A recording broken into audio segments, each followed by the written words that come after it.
to interview is Brother Murphy, Ken Murphy, and his family, his daughter Wrenn, and his youngest daughter River. Brother Murphy, as a pioneer in the Circle City congregation, Brother Murphy, you were raised in the truth. Looking back, how has acquired Bible understanding in your youth benefited you?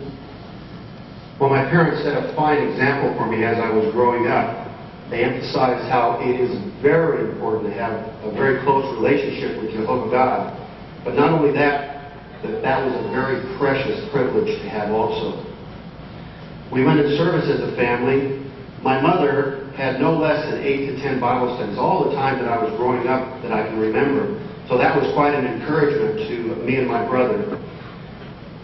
We still meet people at conventions and assemblies that knew my mother, and they say that, yes, your mother studied with us and helped us to know Jehovah, or they had studied with a member of their family. Also, we went in service together and on vacations together, which was very important for the entire family. But it's what I really appreciate about my parents is that they had whole-soul loyalty to Jehovah, and they taught that to us. And also, they took their responsibility as parents very serious. Well, Brother Murphy, what are some things that you are now endeavoring to inculcate in your children? Well, as parents in the audience know, there is no fixed formula for raising children in the truth, or even just raising children. But two things I try to instill in my family, and that's love for Jehovah, number one, and love for neighbor, number two. We can find that if you teach those two things to your children, that a lot of the other things just seem to fall in line. Also, I taught them proper choices of association. I mean association not only outside of the organization, but also within the congregation. Now, children do make mistakes occasionally, and maybe they do make improper choices.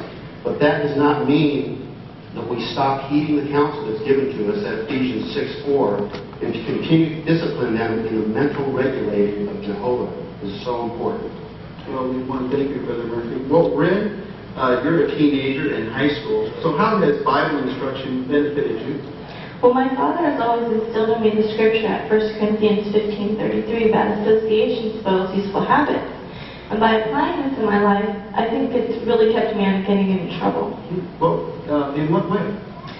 Well, you know, Brother Clark, I've noticed that parents today don't care what their kids do. They're allowed to drink and smoke and do bad things.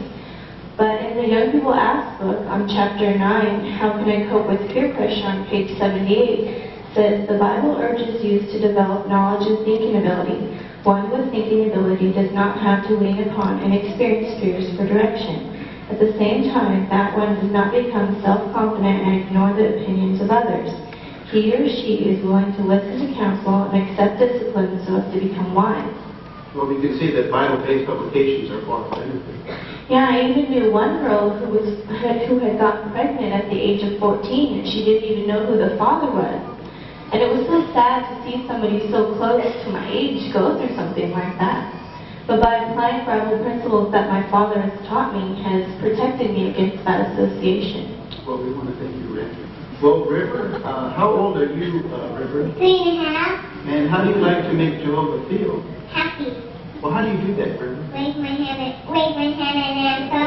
Yeah. And I know that you raise your hand and comment at every meeting. Well, as we can see, this is 5 generations of witnesses. What a spiritual heritage they're passing on. Well, we want to thank you, Brother Murphy, for your